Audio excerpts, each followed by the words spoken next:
शांति तथा प्रेम की शक्ति से मनुष्य के हृदय की शत्रुता समाप्त हो जाती है।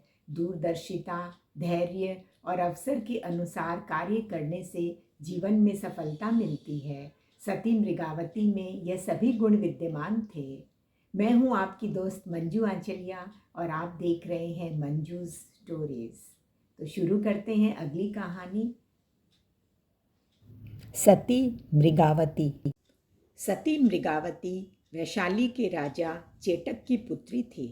वह धार्मिक, तीव्र बुद्धि वाली और परम सुंदरी थी।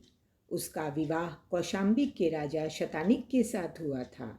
एक बार उज्जैनी के राजा चंडप्रद्योत ने मृगावती को प्राप्त करने के लिए कौशाम्बी पर आक्रमण कर दिया। राजा शतानिक सहित हजारों योद्धा वीर गति को प्राप्त हो गए।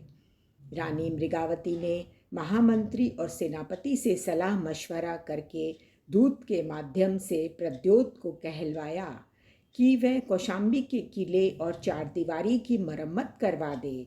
फिर वह और उसका पुत्र प्रद्योत की शरण में आ जाएंगे। रानी ने अपनी सूझबूझ और दूरदर्शिता से राज्य की सुरक्षा का इंतजाम कर लिया। थोड़े समय बाद दुर्ग की चारदीवारी पूर्ण हो गई। अब चंडप्रद्योत चाहता था कि रानी मृगावती उज्जैनी आ जाए, किंतु रानी के आदेश पर नगर के चारों दरवाजे बंद कर दिए गए और सैनिकों को सावधान रहने का आदेश दे दिया गया।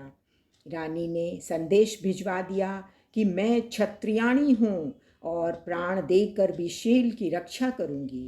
राजा चंडप्रद्योत रानी पद्मावती की चतुराई पर आश्चर्यचकित हुआ और क्रोधित भी। उसकी सेना ने पुनः कौशाम्बी पर आक्रमण कर दिया, किंतु अभेद्य दुर्ग का कोई भी द्वार नहीं टूट सका। संयोगवश महावीर स्वामी का कौशाम्बी में आगमन हुआ। प्रद्योत भी प्रभु की सेवा में उपस्थित हुआ। मृगावती अपने पुत्र उदयन को लेकर संवसरण में पहुंची।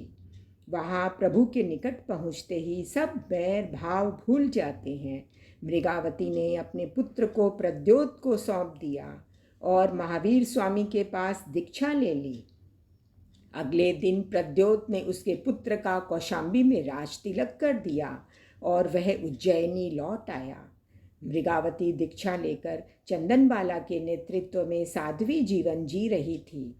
एक बार वह महावीर स्वामी का प्रवचन सुनने अन्य साध्वियों के साथ संवसरण में पधारी।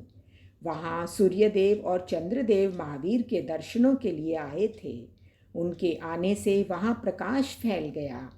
चंदनबाला आदि साध्वियाँ यथा समय अपने स्थान पर चली गईं, पर प्रकाश न होने से मृगावती को समय का ज्ञान नहीं रहा।